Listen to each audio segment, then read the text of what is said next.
Welcome to the Slop Farm. Enjoy the video. You begin by normalizing. Move the decimal so the number lies between 1 and 10, then count how many places you shifted.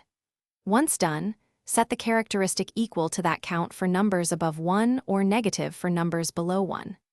Next, separate the normalized value into integer and fractional parts.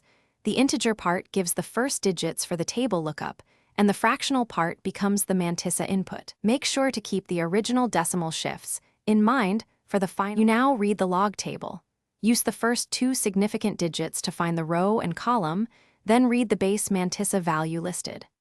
Once you have that, use the remaining digits to interpolate between the table entry and the next one. Calculate the difference, multiply by the fraction represented by the remaining digits, and add to the base mantissa.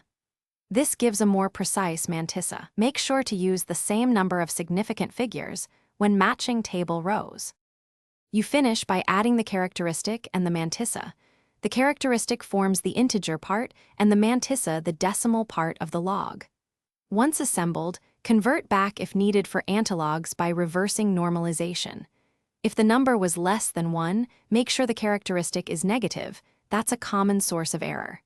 As a troubleshooting tip, if the result seems wrong, recheck your decimal shifts and repeat the interpolation step slowly. Most mistakes come from a missed shift or incorrect fractional interpolation. Thanks for watching. Consider subscribing if we helped you today.